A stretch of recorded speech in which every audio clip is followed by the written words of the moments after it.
श्री महाभारत उद्योग पर्व पुष्पविष।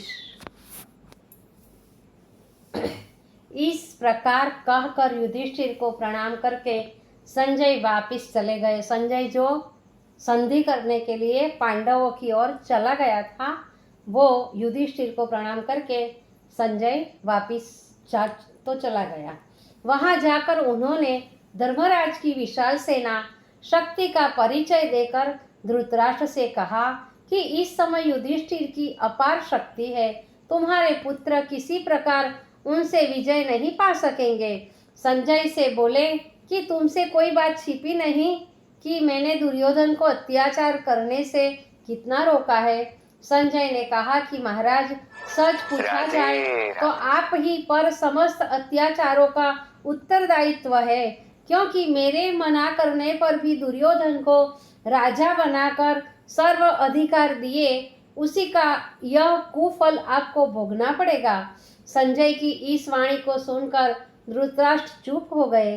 वैशंपायन जी ने कहा कि अपने हृदय की निर्बलता को छिपाने की धृतराष्ट्र ने बहुत कोशिश की, परंतु वह असफल रहे। जब उनका जी घबराने लगा तब उन्होंने संजय से कहा कि तुम इसी समय विदुर को मेरे पास ले आओ। संजय गए तो वहां उन्होंने देखा कि विदुर ब्रह्म के ध्यान में बैठे हैं। बड़े यत्न पूर्वक संजय ने विदुर का ध्यान उच्चाटन किया, तब प्रार्थना की कि हे विदुर, आपको धृतराष्ट्र ने बुलाया है। विदुर और संजय दोनों ही धृतराष्ट्र के पास आए।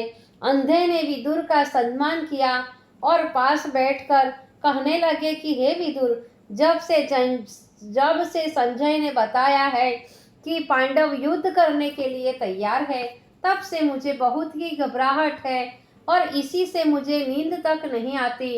अब आप कोई ऐसा उपाय करें कि जिससे युद्ध न हो और शांति संधि हो जाए।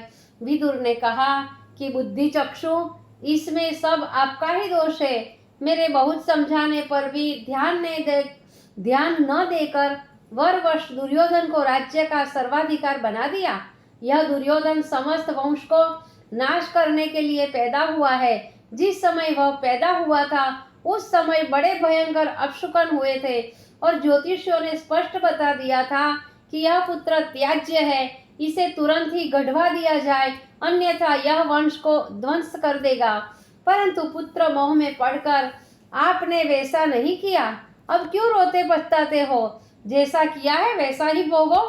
और यह भी सत्य है कि वह अर्जुन जिसने समस्त यक्षों को परास्त कर कुबेर को बांध लिया था, जिसने ऐरावत हाथी को भी जमीन पर उतार लिया, पवन पुत्र मित्र बनकर जिसकी सदा रक्षा करते हैं, तथा अखिल भुवनेश्वर दुष्ट दलन श्री कृष्ण जी जिसकी सर्वत्र सहायता करते हैं, उसके बाणों से आपके पुत्रों की युद्ध में कोई भी रक्षा न कर सकेगा। वे पांचों भाई काल से भी लड़ने में समर्थ है। जिस समय वे युद्ध करेंगे तब कोई भी कौरव की रक्षा न कर सकेगा। यदि आप अब भी अपने वंश की रक्षा करना चाहते हो तो तुरंत ही पांडवों का अंश वापिस कर दो।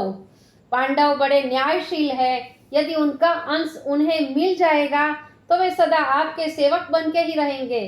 तुम्हारे पुत्रों ने उनके साथ अनेकों बार घोर अन्याय किया है और राज्य संपत्ति भी ले ली है। यह सच है कि आपके पुत्रों को अभी से बहुत पहले ही अर्जुन और भीम ने मार दिया होता, परंतु धर्मराज उन्हें ऐसा करने से सदैव वर्जित करते रहते हैं। यदि आज आप उनका राज्य अंश लौटा दोगे तो फिर आपका कोई भी अनिष्ट नहीं कर सकता। अंध ने कहा कि मैंने पांडवों का अंश वापिस कर देने को अनेकों बार दुर्योधन से कहा, परंतु वह मूर्ख मेरी बात मानने के लिए तैयार नहीं होता। इसलिए हे विदुर, तुम भी उसे एक बार समझाने का प्रयास करो। संभव है तुम्हारे ही सदुपदेश का उस पर अनुकूल प्रभाव पड़े। संजय के द्वारा उसी समय दुर्योधन को धृतराष्ट्र ने बुलवाया। उसके आ जाने पर अंध गांधारी और विदुर ने अनेकों तर्क मुक्त धार्मिक उपदेशों से युधिष्ठिर को अंश वापिस कर कुल कलह मिटने को कहा, परंतु उस अभिमानी ने एक भी न सुनी। वह स्पष्ट कहकर उठ गया कि बिना युद्ध के अणुमात्र भी भूमि पांडवों को नहीं दे सकता हूँ। जब वह रानीवास पहुंचा तो रानी भानुमति ने पूछा कि अभी आप पिताजी के पास गए और तुरंत ही लौट आए, इसका क्या कारण है? उसने उत्तर दिया कि हमारा पिता बहुत नीच है। जिस प्रकार उसकी आंखें फूटी है उसी प्रकार वह बुद्धि से भी हीन है। उसने दासी पुत्र को अपना मंत्री बना लिया है। जैसा वह कहता है वैसा ही अंधा करता है।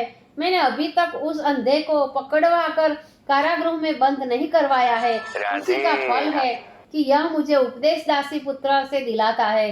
भानुमति ने कहा कि महाराज, पिता को अशुभ वाक्य कहना महापाप होता है। वे आपकी भलाई की ही कहते हैं। आप उनकी आज्ञा मानकर पांडवों का अंश वापिस कर दो। उसकी बात दुर्योधन को बाण के समान लगी। उसने गंभीर वाणी से रानी को डांटा तो वह कांपने लगी और क्षमा मांग अपने कमरे में भाग गई।